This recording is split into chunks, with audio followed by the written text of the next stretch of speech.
I have led and been led. I have learned and unlearned. I have appreciated the power of observation, speech, silence, diversity of persons and perspectives. Above all, I've enjoyed the rare opportunity of experiencing the conundrum that is military leadership, and in the end, I have found all my experiences meaningful and of consequence. Beyond the celebrations and expression of gratitude, this is also an occasion on reflection.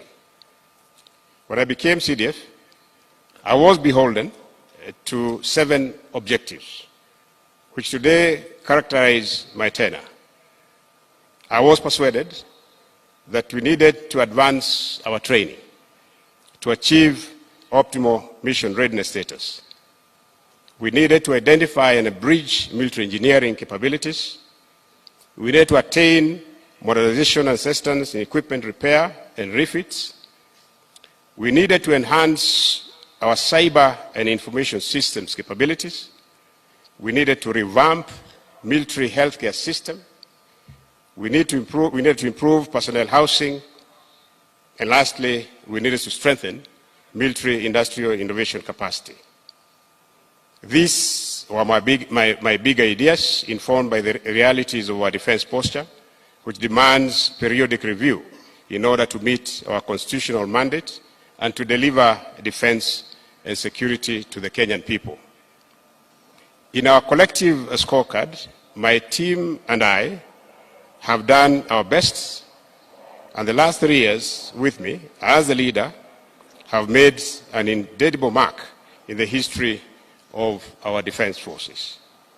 We delivered whenever we were called upon and built high standards of professionalism and discipline, sustaining KDF as one of the most efficient, modern and patriotic military force in the world.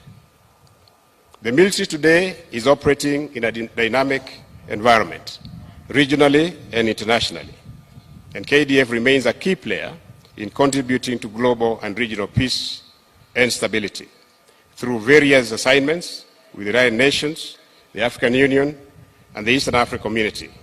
In this regard, our gallant soldiers have registered significant successes in grading the terrorist group Al-Shabaab and continue to restore peace and stability in Somalia under the umbrella of the African Transition Mission in Somalia, as well as capacitating the Somali security forces to enable them to take up responsibility of ensuring stability of their nation as the African mission exits Somalia by December 2024. Our troops are also deployed in the Eastern DRC to stabilize that region under the Eastern Africa Community Regional Force. And I'm glad today the former force commander of the Eastern African Regional Force, Major General Jeff Nyaga, is with us today. Thank you very much for your service. Moreover, in the international spectrum, KDF continues to collaborate and engage with varied international partners, consolidating and strengthening relations in matters of training, exercises, and operations, which continue to contribute to the sharpening of the arrowhead for mission readiness. Ladies and gentlemen, back at home, our troops have been involved in various multi-agency operations and training exercises which have enhanced and ensured a collective and synergized approach in addressing national security challenges.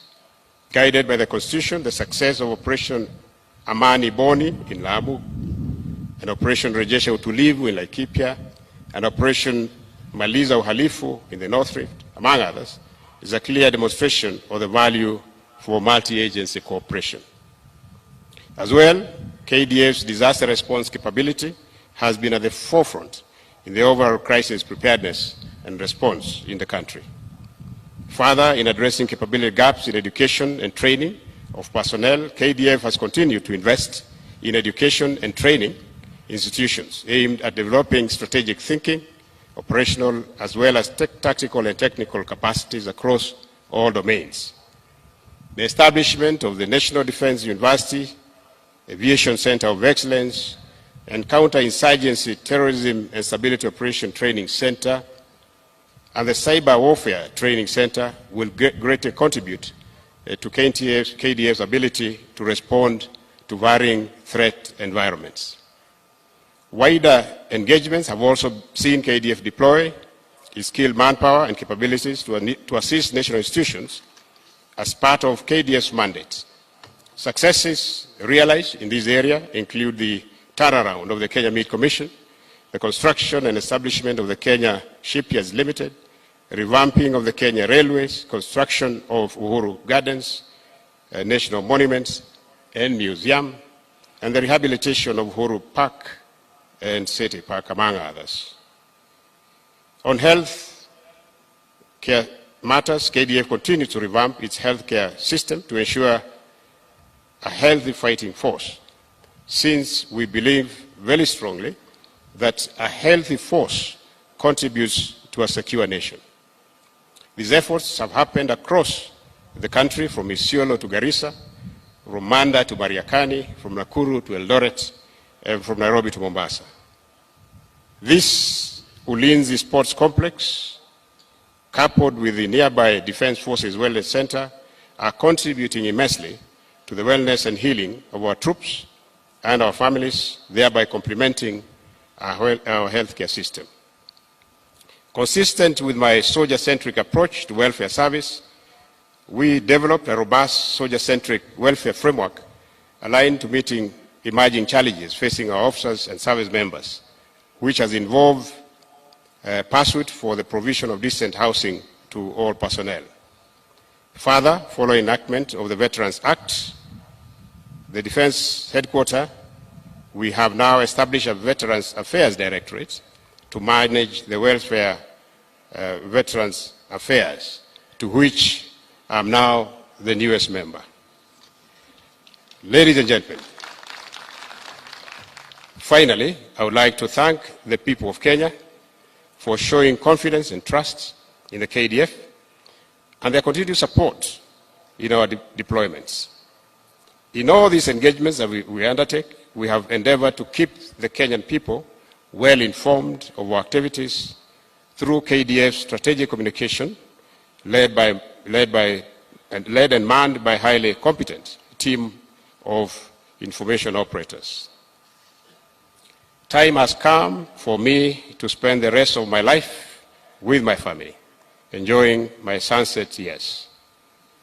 I've cherished my time in the KDF, and as I hang my military boots today, I urge that KDF remains focused on the mandate, guided by the key tenets of being apolitical, subordination to civilian authority, and being professional at all times.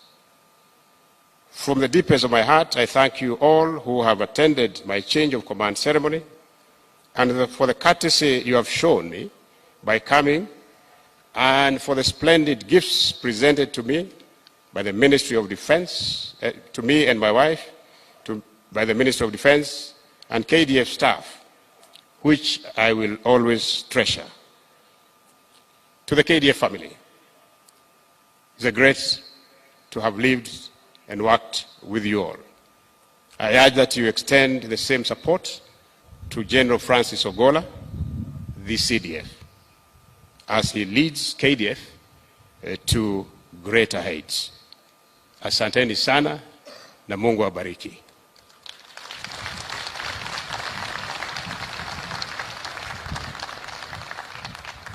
It is now my duty and pleasure to welcome the Cabinet Secretary for Defense, Honorable Ada Ndwale, to make his speech. Honorable CS, please.